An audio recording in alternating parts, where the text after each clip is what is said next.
आपको तो पता ही होगा कि हमारे यहाँ जो शादियाँ होती हैं वो रस्मों का एक भंडार होता है। और सबसे फेमस रस्म होती है हल्दी वाली रस्म। जरा ये हल्दी वाली रस्म चेक करो। आंटी इस बंदे को हल्दी लगा रही है। अच्छे से देखो यार, गौर से देखो हल्दी वाली रस्म, क्योंकि एक दिन आपकी भी ये रस्म होनी है। आपको पहले से ही सब कुछ पता होना चाहिए। इस रस्म का मुझे कुछ भी पता नहीं चलता। यहाँ पर दुल्हन को बिठाया गया है और एक दिया जलाकर रख दिया गया है। असल में ये लोग दुल्हन को दिए में से कुछ गरम गरम निकाल कर दुल्हन के पैरों के ऊपर, घुटनों के ऊपर लगाएंगे। पता नहीं इस रस्म का क्या लेना देना है, ये रस्म क्यों मनाते हैं, लेकिन अब मैं कुछ बोल भी नहीं सकता, क्योंकि बोलूँगा तो फिर खैर। यहाँ पर देखो दुल्हन पैर छू रही है अपने माता पिता के, लेकिन दुल्हन स्लो मोशन में लगी हुई है। आंटी जी तुम थोड़े से अच्छे तरीके से फास्ट करो ना थोड़ा सा, ऐसे तो बहुत ही टाइम लग जाएगा पैर छूने में। दूल्हा चढ़ रहा था स्टेज के ऊपर, लेकिन सीढ़ियों ने धोखा दे दिया। दूल्हा बेचारा वहीं पर उल्टा हो गया। ये दूल्हा शादी के बाद सबसे पहले टेंट वाले को पकड़ेगा कि ये कैसी सीढ़ियाँ लगाई थी। ऐसा किसी भी दूल्हे के साथ शादी वाले दिन नहीं होना चाहिए सबके सामने। यहाँ पर ये पंडित जी पता नहीं कहाँ से मंत्र सीख कर आए हैं, बहुत ही अजीब से मंत्र पढ़ रहे हैं, मेरी तो सोच के भी परे है।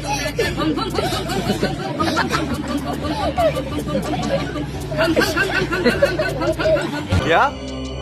ये क्या बक रहे हो माँ? इसको अपनी शादी की कुछ ज्यादा ही खुशी हो रही है, और खुशी खुशी में ये क्या कर रहा है तू? ये तो तेरे थप्पड़ खाने वाले काम है।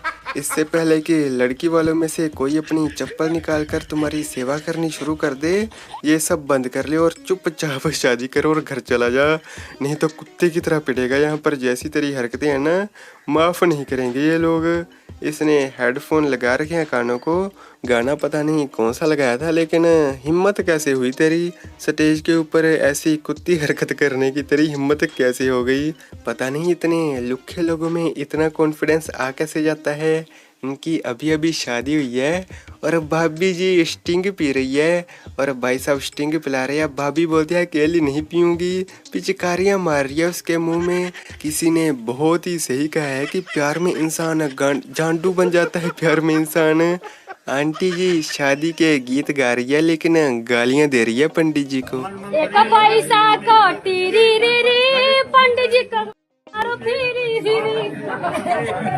भाभी जी क्या दिक्कत है तुमको, क्यों गालियां दे रही है? अगर मैंने गाली दे दी ना फिर बहुत ही विवाद हो जाएगा। यहाँ पर इस दूल्हे को चेक करो, दुल्हन माला पहनाने के लिए आगे होती है, दूल्हे कर रहा था ड्रामे, अपनी मुंडी को पीछे कर रहा था।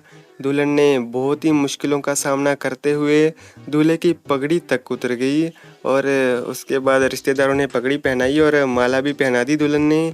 और जब ऐसे लड़के वालों ने भी थोड़ी सी शरारत की, दूल्हे का मुंह फूल गया, बोलता है कि ऐसे क्यों कर रही हो गया, अब दोबारा नहीं पहनाऊंगा। ये तो दूल्हे की मम्मी समझदार थी। दूल्हे की मम्मी ने दूल्हे को आराम से समझाया, दूल्हे के कान में पता नहीं क्या बोला, जिसके बाद दूल्हा शांत हुआ, दुल्हन को माला पहनाई। मम्मी ने कहा कि चल अब हाथ भी जोड़, और अब देखो मुंह कैसा बना लिया, जैसे कि बहुत ही संस्कारी, बहुत ही शरीफ हो। गुस्सा तो इसको आता ही नहीं है। अबे पहले क्यों चल रहा था पहले क्यों ड्रामे कर रहा था तू? यहाँ पर इस दूल्हे की शादी हो रही थी, डांसर चढ़ा रखी थी स्टेज के ऊपर, और डांसर के साथ साला क्या ही ठुमके लगाने में लगा हुआ है। फिर शादी के बाद बोलता है कि दुल्हन संस्कारी नहीं मिली। अबे अपने संस्कार भी तो सही कर लेना, शादी वाले दिन ही तू उसके साथ ठुमके लगाने में लगा हुआ है, तो दुल्हन भी तो ऐसी ही मिलेगी ना। उधर दुल्हन भी लगा रही होगी किसी के साथ ठुमके। इस कैमरे वाले को जितनी गालियां दी जाए उतनी कम है। दुल्हन की हल्दी वाली रस्म चल रही थी, ये वीडियो शूट करने में लगा हुआ था, लेकिन पता नहीं कैसा वीडियो शूट कर रहा था। दुल्हन सबके हाथ ऊपर को करती है और उसके बाद डांस करवाता है ज़बरदस्ती। और ये डांस कैसा करवा रहा है तू? अगर उनको डांस करना नहीं आता तो किसी और तरीके से भी कर सकता है ना तू, लेकिन इसको तो डांस करवाना है। और कैमरे वाले की बेशर्मी तो देखो, इसके बाद भी उसने हार नहीं मानी, प्लान चेंज नहीं किया, दोबारा से रीटेक लेने में लगा हुआ है और डांस करवाए जा रहे हैं। इनका डांस यार मुझसे नहीं देखा जा रहा। लड़का लड़की खड़े थे एक दूसरे को माला पहनाने के लिए। दूल्हे ने जैसे ही माला थोड़ी सी आगे करी, दूल्हे ने अपनी मुंडी घुसा ली माला के बीच, और सभी रिश्तेदारों के मुंह खुले के खुले रह गए। मित्रों आप भी खोल दो, फॉलो और सब्सक्राइब बटन को खोल दो, क्यों नहीं कर रहे? हंसते रहा करो बाकी।